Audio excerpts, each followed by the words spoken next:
Hello students, अभी जो topic हम डिस्कस करने वाले हैं that is the DNA microarray. तो डीएनए माइक्रोएरे क्या होता है और किस लिए इसको यूज करते हैं? तो सबसे पहले किसी भी जीन का check the expression level of the gene. That means कि एमआरएनए एक्सप्रेशन लेवल हम चेक करते हैं।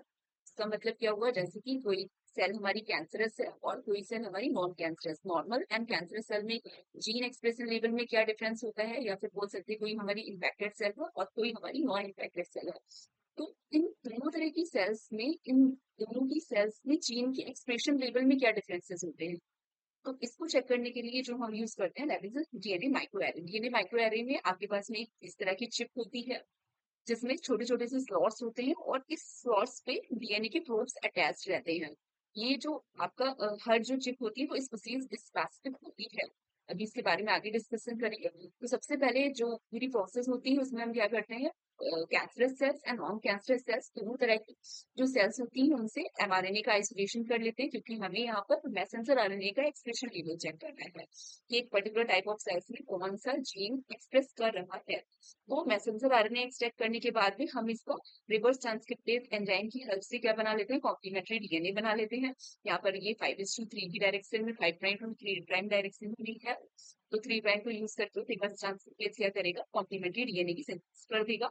After the complementary DNA synthesis हम क्या करते हैं, आरएनए एच को यूज करके इस एमआरएनए सीडीएनए कॉम्प्लेक्स से आरएनए स्ट्रैंड को पूरा डिग्रेड करवा देते हैं। एंड देन हमें क्या होता है, दोनों तरह की cancerous and non cancer cells की कॉम्प्लीमेंट्री डीएनए मिल जाती है। आफ्टर दैट हमें क्या करना पड़ता है, इसकी फ्लोरेसेंट लेबलिंग करनी पड़ती है। हमने यहाँ पर जो कैंसर सेल्स है उसको रेड फ्लोरेसेंट से टैग कर दिया है और जो नॉन कैंसर सेल्स है उनको ग्रीन फ्लोरेसेंट से मार्क कर दिया है। अब उसके बाद में क्या करते हैं, ये आपका डीएनए माइक्रो एरे चिप है। इस चिप में क्या होता है, इस तरह के स्लॉट्स प्रेजेंट होते हैं, इस तरह के छोटे छोटे से स्क्वायर्स होते हैं और इन स्क्वायर्स में इस तरह के स्लॉट्स होती है जिनमें ऑलरेडी डीएनए प्रोब्स प्रेजेंट रहते हैं। इस तरह से आपके डीएनए प्रोब्स इसमें प्रेजेंट रहेंगे। अब हमारा क्या होता है कि हमें यहाँ पर हमारे पास कॉम्प्लीमेंट्री डीएनए है।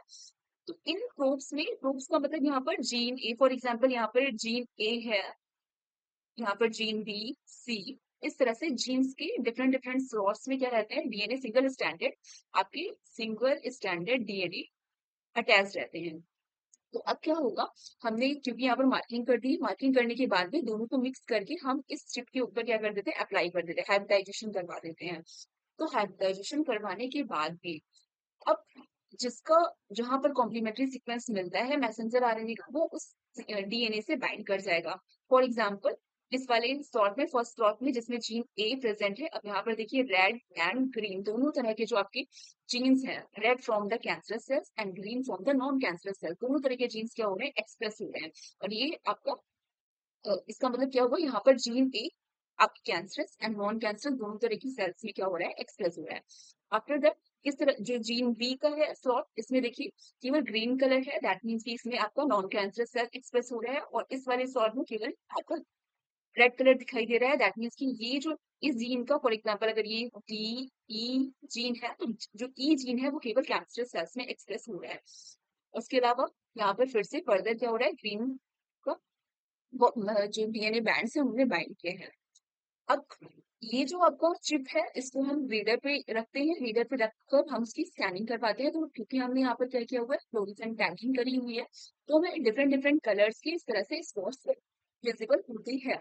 अब इनका रिजल्ट इंटरप्रिटेशन कैसे करते हैं, अगर हमारा येलो स्पॉट है, येलो का स्पॉट दैट मीन्स कि आपका जो रेड एंड ग्रीन फ्लोरेसेंट आपस में जब पर दोनों जीन एक्सप्रेस हो रहे होंगे, वहां पर आपका क्या होगा, येलो कलर का स्पॉट आएगा। तो दैट मीन्स कि ये जो जीन ए है वो आपका कैंसरस एंड नॉन कैंसरस दोनों तरह की सेल्स में क्या हो रहा है, एक्सप्रेस हो रहा है। यहाँ पे ग्रीन केवल स्पॉट मिला है, दैट मीन्स कि ग्रीन हमारा क्या था, नॉन कैंसरस सेल्स में मेरे जीन एक्सप्रेस में हमारा B gene is only express हो गया नॉन कैंसरस सेल।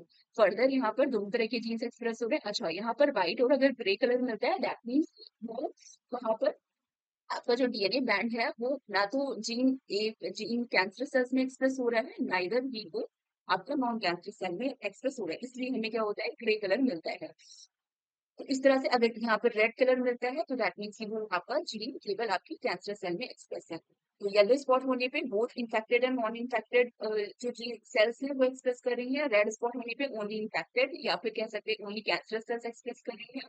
व्हाइट होने पे no gene expression of any type. और अगर आपका वाइट होने उसके बाद में अगर ग्रीन होता है तो दैट मीन्स कि आपका कैंसरस सेल्स या फिर नॉन इन्फेक्टेड सेल्स का एक्सप्रेशन होता है। तो इस तरह से हम क्या कर सकते हैं, यहाँ पर हम पता लगा सकते हैं कि आपका जो कैंसरस सेल्स है उसमें कौन सा जीन एक्सप्रेस हो रहा है, और जो नॉन कैंसरस सेल्स या फिर नॉन इन्फेक्टेड सेल्स है उनमें कौन से जीन एक्सप्रेस हो रहे हैं। और जब दोनों सेल्स में किस तरह का एक्सप्रेशन लेवल है, अगर येलो कलर आता है तो वो इंडिकेट करता है कि कैंसरस और नॉन कैंसरस या फिर इन्फेक्टेड और नॉन इन्फेक्टेड दोनों तरह की सेल्स में एक पर्टिकुलर टाइप ऑफ जीन्स क्या हो रहा है, एक्सप्रेस हो रहा है। तो ये बहुत ही इंपॉर्टेंट टूल है to determine the gene expression level. इसी से हम दो सेल्स के बीच का डिफरेंस या फिर बोल सकते हैं जीन एक्सप्रेशन लेवल को चेक करते हैं। इससे हमें बहुत सारी चीजों के बारे में पता चलता है। फॉर एग्जाम्पल कोई एक एरोबिक बैक्टीरिया है और एक नॉन एरोबिक है, तो एरोबिक बैक्टीरिया में कौन सा जीन एक्सप्रेस हो रहा है और नॉन एरोबिक बैक्टीरिया में कौन सा जीन एक्सप्रेस हो रहा है। तो उस तरह से हम किसी भी पर्टिकुलर कैरेक्टर के लिए रिक्वायर्ड जीन्स के एक्सप्रेशन का पता लगा सकते हैं। Thank you.